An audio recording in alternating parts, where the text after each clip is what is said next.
Hello friends, welcome to home food recipes. આજે આપણે બનાવશું વ્રત કે ઉપવાસમાં ખાઈ શકાય એવા ફરાળી ખાટા પૂડા। આ પૂડા ટેસ્ટમાં ખૂબ જ સરસ લાગે છે। ઉપવાસમાં ઘણીવાર આપણે એકની એક વસ્તુ ખાઈને કંટાળી જઈએ છીએ, તો જો ત્યારે તમારે કંઈક નવું ટ્રાય કરવું હોય તો આ પૂડા તમે ચોક્કસ બનાવજો। આ પૂડાને તમે ફરાળી ચટણી કે ફરાળી રાયતા સાથે સર્વ કરી શકો છો। એમને પણ એ ખૂબ જ ટેસ્ટી લાગે છે। તો ચલો એને બનાવવાનું શરૂ કરીએ। સૌથી પહેલાં એક બાઉલમાં આપણે 1 કપ ફરાળી લોટ ઉમેરી દઈશું। અહીંયા મેં 200 ml વાળો જે 1 કપ આવે છે એ આ રીતે લેવલ કરીને જ ફરાળી લોટ લીધો છે। ફરાળી લોટની રેસીપી તમે મારી ચેનલ પર જઈને જોઈ શકો છો। હવે આપણે એની અંદર ઉમેરીશું 1/4 કપ એટલે કે 5 કપ જેટલું ખાટું દહીં। ધ્યાન રાખવું કે દહીં આપણે ખાટું જ લેવાનું છે અને ફરાળી લોટની રેસીપી મેં પહેલાં ચેનલ પર બતાવેલી છે। વિડીયોની નીચે ડિસ્ક્રિપ્શન બોક્સની હું લિંક આપી દઈશ। હવે આપણે એની અંદર થોડું થોડું કરીને પાણી ઉમેરીશું અને થોડુંક આપણે મીડિયમ એવું ખીરું બનાવી લઈશું। અહીંયા મેં અડધો કપ જેટલું એટલે કે 100 ml જેટલું પાણી લીધું હતું, એ બધું જ મેં આમાં એડ કરી દીધું છે। તો પહેલાં આપણે આને મિક્સ કરીને જોઈ લઈએ।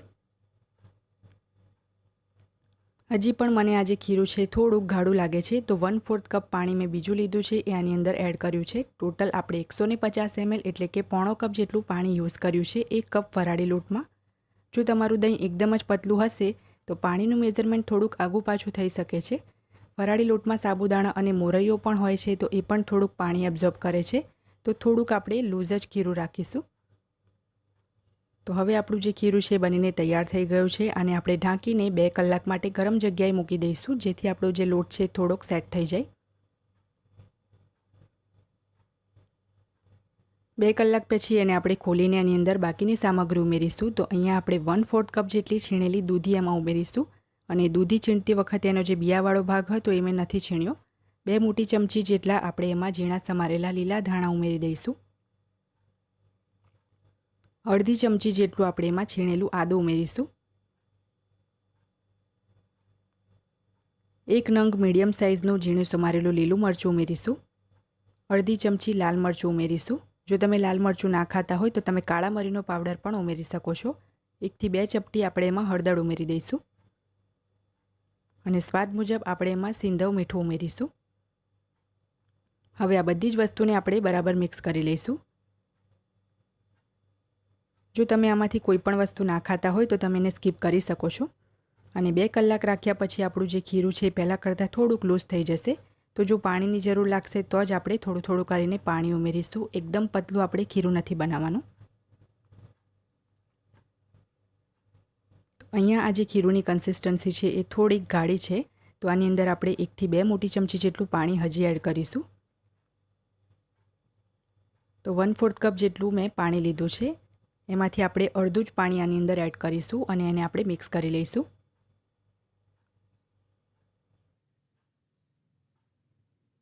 તો હવે અહીંયા આપણું જે ખીરું છે પૂડા બનાવવા માટે એકદમ પરફેક્ટ છે। વધારે પતલું પણ નહીં અને વધારે ગાઢું પણ નહીં, એ રીતનું આપણે ખીરું રાખ્યું છે। ગેસ ઉપર મેં તવો પહેલેથી જ ગરમ કરવા મૂકી દીધો હતો। એના ઉપર આપણે આ રીતે તેલ લગાવી દઈશું અને પછી આપણે જે પૂડાનું ખીરું બનાવ્યું હતું એમાંથી એક મોટો લેડલ ભરીને ખીરું આપણે તવા ઉપર ફેલાવીશું।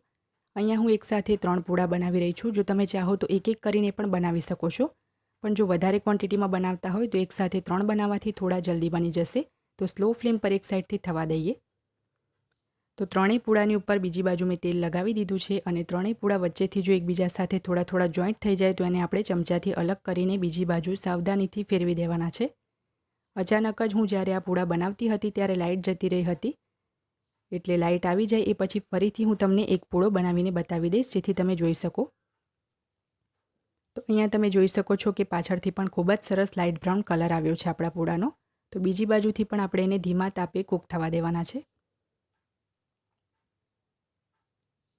પૂડા જ્યારે બંને તરફથી શેકાઈ જાય ત્યારે આપણે એને બહાર કાઢી લઈશું। તમે જોઈ શકો છો કે પાછળથી પણ ખૂબ જ સરસ શેકાઈ ગયો છે અને હવે હું લાઇટ આવવાની રાહ જોઈશ। લાઇટ આવશે પછી જ હું તમને નવો પૂડો બનાવીને બતાવી દઈશ। 20 મિનિટ રાહ જોયા પછી લાઇટ આવી ગઈ છે, તો એક પૂડો હું તમને ફરીથી બનાવીને બતાવું છું। તો ખીરુંને આપણે વચ્ચે સેન્ટરમાં નાખીશું। હવે આપણે એક જ પૂડો બનાવીએ છીએ। તમે ચાહો તો આ રીતે એને સહેજ સ્પ્રેડ પણ કરી શકો છો। એવું કરવાથી એમાં થોડીક જાડી પણ પડશે, પણ જો એકસાથે 3 પૂડા બનાવતા હોય તો એને આપણે સ્પ્રેડ ના કરી શકીએ। એક સાઈડથી જ્યારે લાઇટ બ્રાઉન થઈ જાય, સહેજ શેકાઈ જાય તો બીજી બાજુ આપણે આ રીતે તેલ લગાવી દઈશું. તેલ લગાવીને શેકવાથી આપણા પૂડા ક્રિસ્પી પણ બને છે અને તવા પર ચોંટતા પણ નથી. તો હવે આપણે આ રીતે એની બધી જ સાઈડ છોડાવી લઈશું અને બીજી બાજુ એને ફેરવી દઈશું. જ્યારે બીજી બાજુથી પણ શેકાઈ જાય તો આપણે એને બહાર કાઢી લઈશું. તમે જોઈ શકો છો બીજી બાજુથી પણ એકદમ સરસ શેકાઈ ગયો છે. આટલી ક્વોન્ટિટીમાં ટોટલ 6 મીડિયમ સાઇઝના પૂડા બનશે.